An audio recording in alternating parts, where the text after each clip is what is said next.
دھوپ میں بھی چھاؤں جیسا ہے. جناب سید خورشید شاہ صاحب.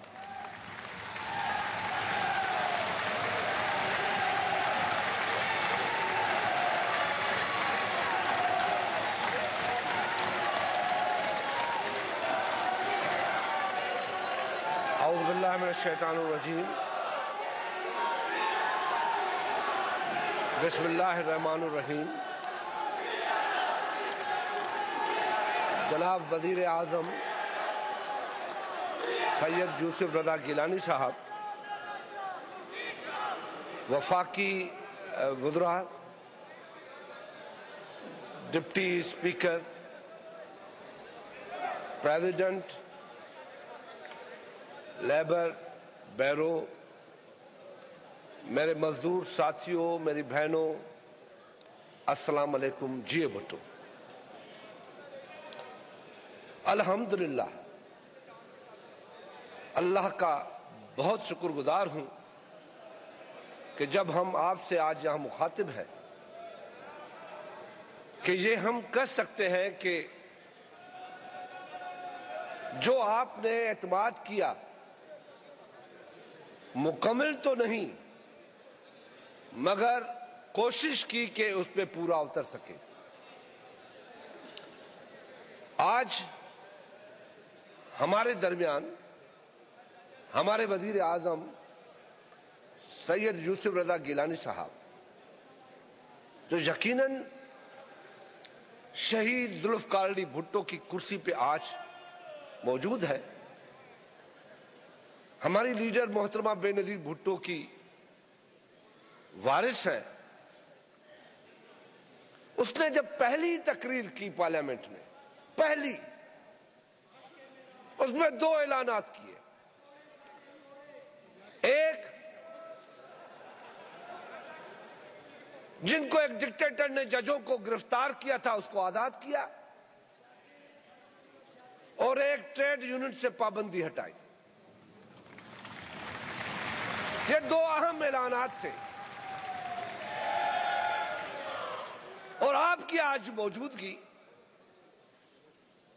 اس بات کا ثبوت ہے کہ آج بھی آپ احسان فراموش نہیں، یہاں ان کو خوش آمدید کہنے کے لیے موجود ہے. کیونکہ مزدور احسان فراموش نہیں ہو سکتا. مزدور کٹ سکتا ہے، مزدور کٹ سکتا ہے، مزدور قربان ہو سکتا ہے، محنت کش اپنا پسینہ گرا سکتا ہے، مگر احسان فراموش نہیں ہو سکتا.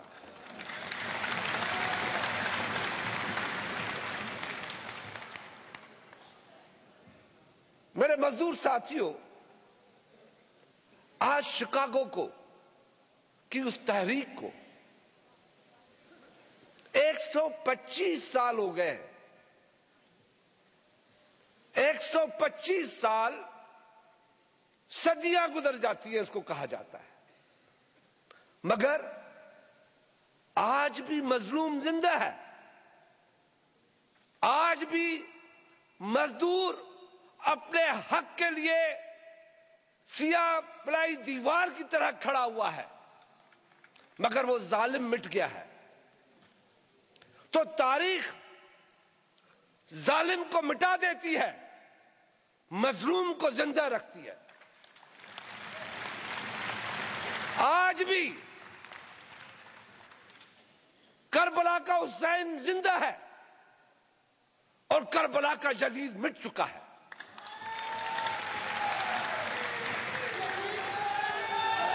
آج بھی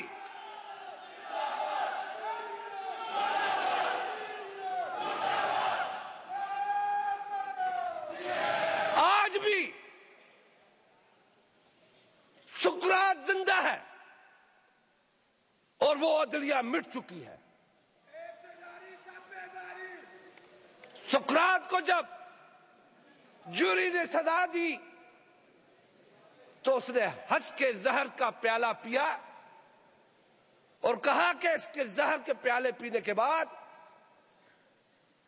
میں ایک ایسا پیغام دے جاؤں گا اس دنیا کو جو صدیوں تک انصاف کے تقاضے پورے کرنے کے لیے کوشاں ہوں گی۔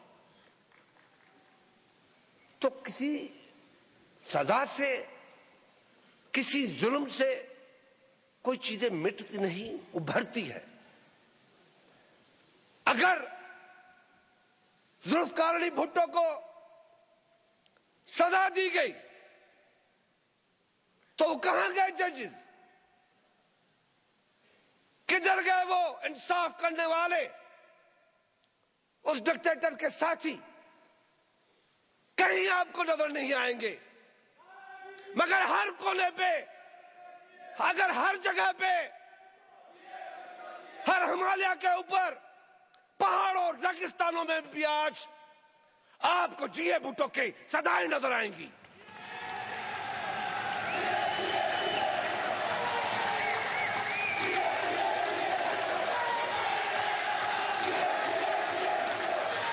میرے مزدور ساتھیوں،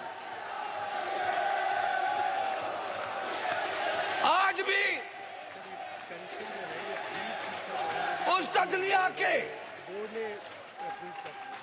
آج بھی اس عدلیہ کے ججز شرم کے مارے سر نیچا کر کے کہتے ہیں کہ ہم نے ظلم کیا بھٹو کے ساتھ۔ میں صرف اتنا کہنا چاہتا ہوں، ہر اس ادارے کے سربراہ کو بھی اور ہر اس سیاستدان کو بھی جو اپنی سیاست کا پلا کسی کے کندھے پہ رکھ کے اپنی سیاست کرنا چاہتے ہیں، کسی سزاؤں سے کوئی نہیں مٹتا۔ آج بھی پاکستان کے کونے کونے پہ لوگ نکل کے وہ سزائیں، وہی شہید بھٹو کو جب پھانسی دی گئی تھی اسی طریقے سے ہر جگہ سے وہ سزائیں نکل رہی ہیں کہ ہم یہ ظلم کے جو داستانیں ہیں وہ اس کو ماننے کے لیے تیار نہیں ہے۔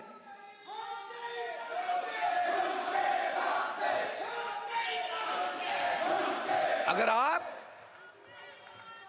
بے نظیر بھٹو شہید کو سزا دیتے ہیں، اس کو جلا وطن کرتے ہیں کہ بے نظیر بھٹو کو اب مٹا نہیں سکے۔ اور میں یہ بھی کہتا چلوں کہ میری قائد کا، پرائم منسٹر صاحب آپ کو علم ہے کہ بی بی ہمیشہ کہتی تھی، یہ میری سننے کی بات ہے، بی بی ہمیشہ یہ کہتی تھی کہ جس میں اوپر احسان کرو اس سے شر سے ڈرو، ہمیشہ کہتی تھی۔ اور آپ کہتے ہیں مولا علی کا قول سناتی تھی، اور آپ یہ کہتے ہیں کہ ہم نے نواز شریف کو الیکشن بھی لے آئے، ہم نے نواز شریف کو حکومت دی، ہم نے شریف برادران کو پاکستان میں لے کر آ کر الیکشن میں حصہ دلوایا، اور ہم نے احسان کیا۔ تو جب ہم نے احسان کیا تو اس کے شر سے ہمیں تیار رہنا چاہیے تھا، ڈر سے۔ ہمیں کیوں فکر ہوتی ہے؟ یہ تو ہونا ہی تھا، کیونکہ میرے مولا مشکل کشا کبھی غلط کہہ نہیں سکتے، میرے آقا کبھی غلط کہہ نہیں سکتے۔